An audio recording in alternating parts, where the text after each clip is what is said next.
अस्सलाम वालेकुम बहन। आज मैं आपसे कोई मेडिकल लेक्चर नहीं देने आई हूँ।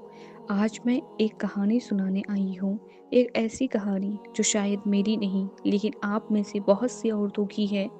ये कहानी शुरू होती है एक बिल्कुल नॉर्मल लड़की से। वो हँसती थी, वो काम करती थी, वो सब कुछ सँभालती थी, घर भी, रिश्ते भी और सबकी उम्मीदें भी। लेकिन धीरे-धीरे सब कुछ बदलने लगा। वो जल्दी थकने लगी। सुबह सोकर उठती थी तो ऐसा लगता था जैसे रात भर काम किया हो। शरीर भारी, पैर भारी और रूह थकी हुई, बाल झड़ने लगे। लेकिन सबने कहा, मौसम बदल रहा है, नॉर्मल है। वजन बढ़ने लगा, चेहरा सूजा-सूजा रहने लगा और सबसे दर्दनाक बात, उसकी फीलिंग्स बदलने लगी। वो छोटी-छोटी बातों पर रो देती।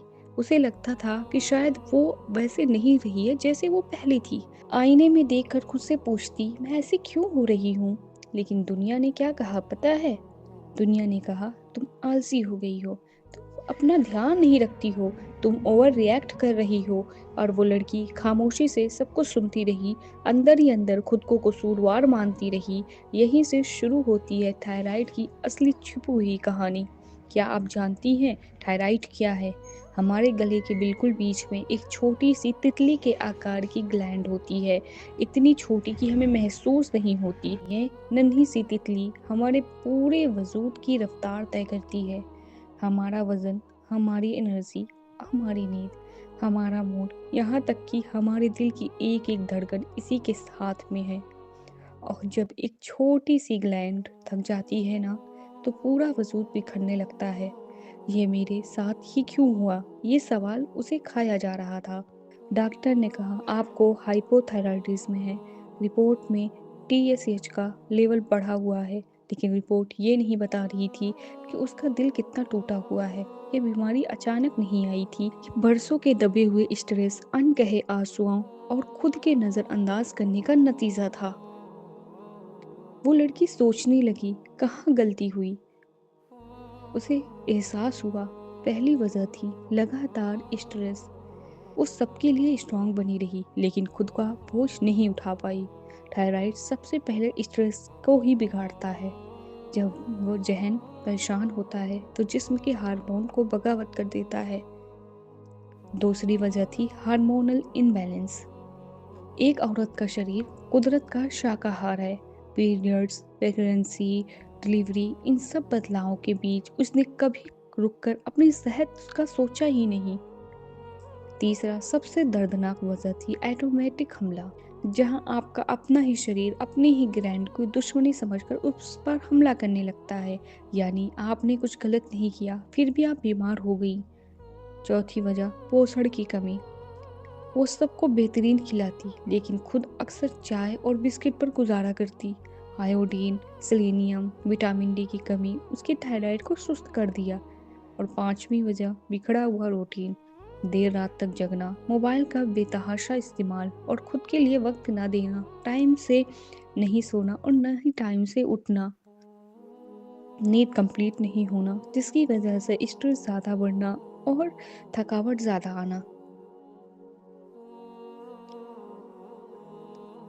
अब वो लड़की डॉक्टर के पास गई। रिपोर्ट्स हाथ में लेकर वो रो रही थी। उसे लगा जिंदगी खत्म हो गई। लेकिन तभी उसके दिल में एक ख्याल आया, क्या अल्लाह ने मुझे यूं ही छोड़ दिया? यहीं से उसकी असली शिफा शुरू हुई। उसने समझा बीमारी अल्लाह की नाराज़गी नहीं, बल्कि अल्लाह की तरफ से एक पुकार होती है। रसूल सल्लल्लाहु अलैहि वसल्लम ने फरमाया कि जब अल्लाह ने किसी से मोहब्बत करता है तो उसे आजमाता है। उसने सबसे पहले सब्र को गले लगाया। सब्र का मतलब खामोश रहकर टूटे रहना नहीं है, बल्कि इलाज करना और शिकायत ना करना है। उसने दुआ को अपना हथियार बनाया। वो जान गई थी दवा सिर्फ एक जरिया है, शिफा तो सिर्फ शफी के पास है। उसने अपने जिस्म को एक अमानत समझना शुरू किया, और अमानत की हिफाजत करना इबादत है।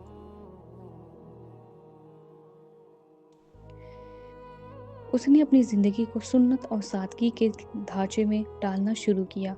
उसने तय किया कि वो 12 बजे से पहले सो जाएगी, क्योंकि थायराइड को हीलिंग के लिए रात की गहरी नींद चाहिए। उसने फ़र्ज को अपना सेंटर बनाया। फ़र्ज के बाद वापस नहीं सोती थी। وہ باہر تازی ہوا میں نکل جاتی، ہلکی واک، لمبی سانسیں اور 10 منٹ کے لیے جیٹل اسٹریچ کرتی۔ اس نے سیکھا کہ تھائرائیڈ کو سختی نہیں، نرمی پسند ہے۔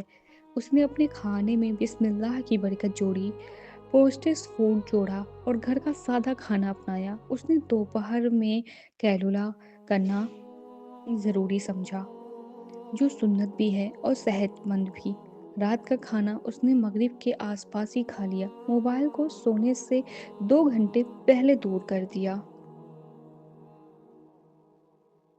مہینے گزر گئے، تھائرائیڈ پوری طرح ختم نہیں ہوا، لیکن وہ لڑکی بدل گئی تھی۔